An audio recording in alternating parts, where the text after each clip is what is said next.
ayuu taliyay wuxuu ku dhahay afkan kugu dhufanaa ayuu ku dhahay afkan kugu dhufanaa ugu dhufo taliyay waa uu dhabeeyay waa ugu dhuftay sidaas ilkii goosi inta ka baxeen taliyay waxay ku daateen maraga hadda aan keen doono ilkii ee galgaleen ilkii ha galgala markaas xabsi ku yaala Gurceel ayuu ka soo baxsaday waxa uu si dhuumaaleysiya in muddo uu ku joogay Muqdisho gaar ahaan tabeelaha Sheekh Ibraahim soo qabashadiisana waxa lagu soo xirageliyay oo loo adeegsaday gabar loo diray oo haasawo la jashay ilaa ay ugu dambeyntii ay u soo gacan gelisay hay'adaha ammaanka xilli ay ku wada sugnaayeen xeebta Liido ee degmada Cabdilcasiis taariikhdu markay ahayd 14 bisha Afraad 2024 intaas kadib sana waxa la dhigay xabsi ku yaala degmada Gurceel waxa la orgeyay maxkamadda ciidamada Gurceel halkaas ayaa laga soo qoray garaala lagu qoray gal dacwadeedkiisii ayaa la diyaariyay waxa la rabay in gal dacwadeedkiisii la gudbiyo oo la galo balse maxaa dhacay mudan gudoomiye eedeysanaha uu ka soo baxsaday xabsigii Gurceel wuxuu ku jiray maxaabiistii Gurceel ka soo booday ku jiray xamar ayuu si dhuumaaleysi ku imaaday waxa suurtagal weeyday marka in dacwadii la galo marka waxa dhacday in la raadsho eedeysanaha qaabkii lagu soo qaban lahaa marka dhibanaha Axmed Cabdullaahi wuxuu ka shaqeeyay in eedeysanaha uu u diro gabar soo xiragelaysa oo shaqaansata markay shaqaansata kadibna xiriir wadaag ay noqdaan kadibna laama amniga saas loogu soo gacan gasho eedeysanaha marka intii lagu sameeyay tabeelaha Sheekh Ibraahim ayaa laga wacay gabadha xiriir ayaan lahaayeen waxa dhacday kaale igu imaw tabeelaha Sheekh Ibraahim ayuu wada ku imaamay adi soo baxay imaw badan ku sheegaysanina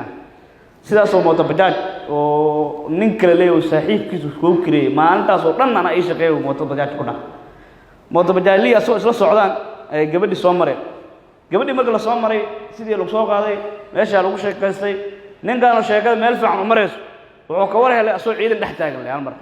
qofka aan ka hadlayo waa dable xooga Maxamed Xiirey Maxamuud oo ka tirsan guutada Cali bin Abi Talib ee xooga dalka waxa loo haystaa inuu degmada Maxaas ee gobolka Hiiraan uu dhaawac culus ku gaarsiiyay taliye unigiisii dhibane dable xooga Axmed Cabdullaahi Maxamed kadib xabad AK47 ah uu afka uga dhuftay waana kaliya muran salka ku hayay arimo shaqo falkan ayaana dhacay 11 bisha koowaad ee sanadkan maalintii falkan uu dhacay askartii ku sugneed goobta oo uu ka mid yahay askari ay waxyeelo ka soo gaartay dhacdadan ayay maxkamaddu marqaati ahaan fadhigan uga dhageysatay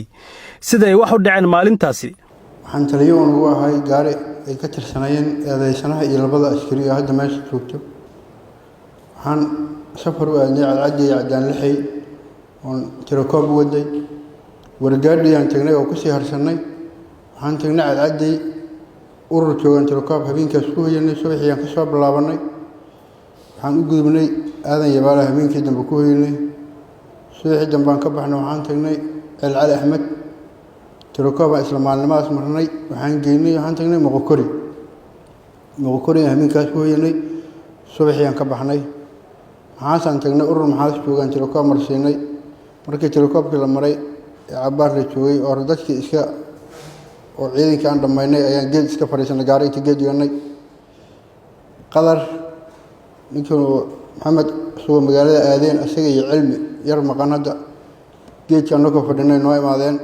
waxaan dhahay inta aadeen magaalada aadnay leeyahay oo waxa u daahday ma bixir rabnaa inaan baxnaa macquul maxaa aadeenaa wuxuu dhahay inuu iga leeyahay saaxiibo waan xanaaqsanahay waxa xanaaqsan jawaa adin ku xanaaqsan iga leeyahay waaye جاء ده وردم بدأ يقول لي أفكار حبتك أقول فناوده ما أنا حبت أقول فيها ده ها هو ده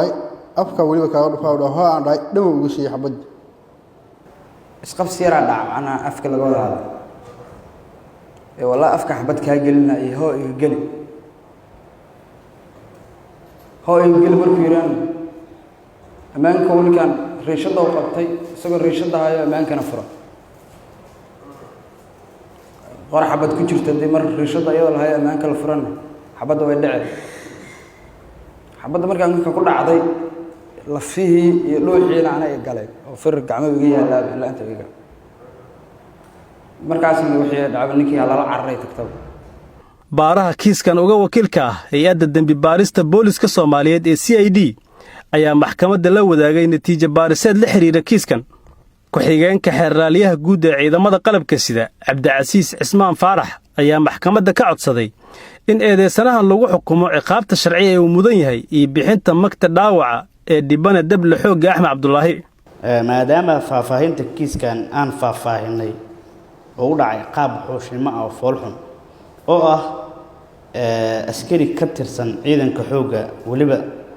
kuwii tababarka iyo qarashka badan lagu baxshay dalka dibadiisa dalka gudihiisa ma dalka dibadiisa la geeyay lacag tirabeela ay ku baxday aheed inuu cadawgii ay ku sii socdaan oo deegaanada qawaariinta ay haystaan sii xoreeyaan ayuu wuxuu hagaldaaca ku noqday waa marka si kale loo dhigo hagaldaaca wuxuu ku noqday howlgalkii socday maxaa yeelay tali unugii dhaqaaji lahaa howlgalkaas haddii la dhaawaco waxay noqonaysaa gaab in tali unug kale la keeno idin gudoomiye tali unugiisa ayuu dhaawacay wuxuu ku dhaawacay muran ee murmeen oo adi maxaa iskaga baxday anagoo ku ogeyn wax walba imaan karo meesha waa laga tegi karaa ciidan waa taqaanaa oo meel dego guuro ciidan aan istaraatiiji oodu u yahay macnaha inay sii socdaan waa meesha waa degayaan waa ka guurayaan qaabkaas iyadoo ay tahay mudane gudoomiye ayuu wuxuu dhaawacay tali unugiisa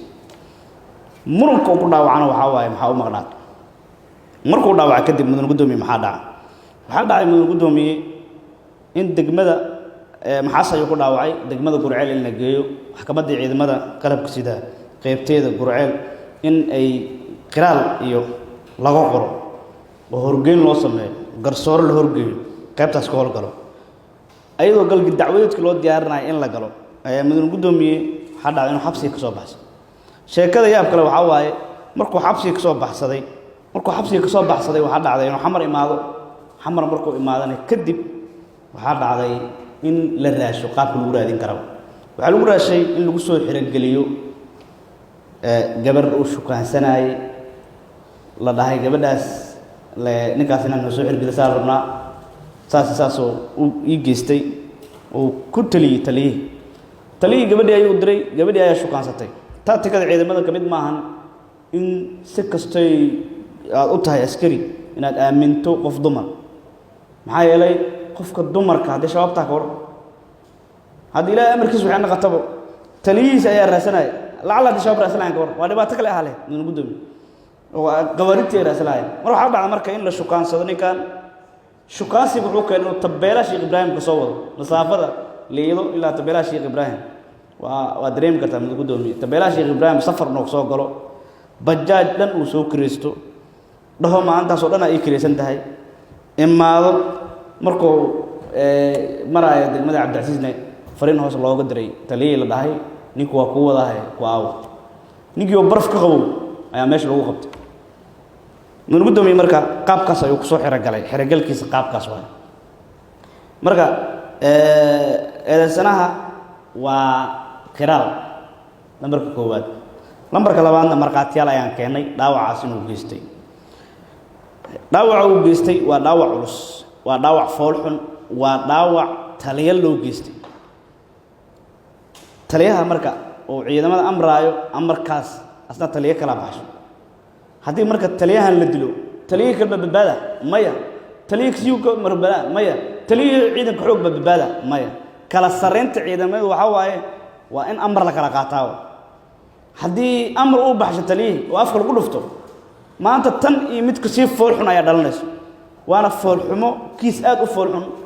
oo waaqicina ahayn xilliga lagu jiran xilliga uu xun uu yahay waaye waxaan codsanaynaa mudane gudoomiye laba arrin aan codsanaynaa in lagu xukumo horto magta dhaawacaas iyo dhibkaas gaaray muwaadinkaas Soomaaliyeed ee taliyaha ahaa ee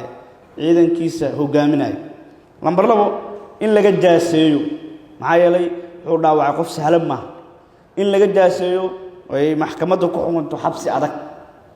ninka saas taliyihiisa u dilay ee saas uga dhigay inuu taliyihiisa daankiisa toosan inuu daankiisa qalloocdo ka dhigay waayo arrinta uga dhigayna arrin baalgeen ma marka waxaan codsanaynaa maxkamadda inay arrintaas sida ugu dhaqsiyaha badan inoogu fuliso maxkamadda waa maasan tahay qareenka eedeysanaha ayaa maxkamadda ka horjeediyey difaaca muwakilkiisa isagoo u codsaday in loo fiiriyo sifaalaha dembiga fududeeyo dhibanaha dhibka gaaray in maxkamad u xukunto oo ugu xukunto isaga ciqaabka 440 ka dhalanaya faqriga saddexaad ee dawligaane ay maxkamadda ka dayso laana dhaawac u yaala oo in laga bixiyo maahana uusan baxaynin baa ka culays badan wax kasta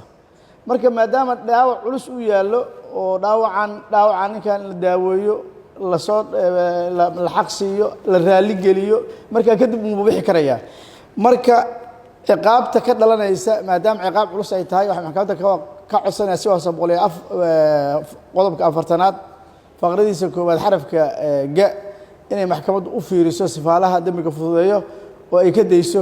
sidoo kale 226 xeerka habka ciqaabta Soomaaliyeed maadaama dhalinyaro uu yahay inay maxkamaddu ay qodobkaasna fiiriso oo salaftigiisa ciqaabka cafin uu sheegayo garsooruhuna inuu mar ciqaabta cafiye xaq u leeyahay laakiin dhibka asagu marna war ma leh saaxiib xaq asaga cafiyi kara saga qaadan kara marka waxa maxkamadda sharafta ka codsanayaa ciqaabta raacaysa inay ka dayso maxkamadda ma mahadsanta ninkaas walaalkay dhibkaas ana u geystay kasna igama ahayn wax xumaato aniga asaga naga dhaxeeyay habeeraata ma jiraan ninka walaalkay markaa xabadda iga fakatay anaa qaaday isbitaalka anaa geeyey anaa sharciga isu dhiibay anaa iscar ilaa haddana sharciga waa hogaansana walaalaa 3 bilood ku xirnaay waa ka soo fakaday gabadha xariir nagama dhaxeen ma shukaasanin waxa xariir nagama dhex gelin baa ayada bis waa soo qaaday degmada Cabdicasiis markaa maraa jabboontiga liido yarkaan dhibkan u geystay Axmed Cabdullaahi ay ugu dhigay gaashaan la sare Xasan Cali Nuur Shuute gudoomiyaha maxkamadda darajada koowaad ee ciidamada qalabka sida ayaana ugu dambeyn fadhigan soo xiray Cabdiraxmaan Gacan warbaahinta qaranka Muqdisho.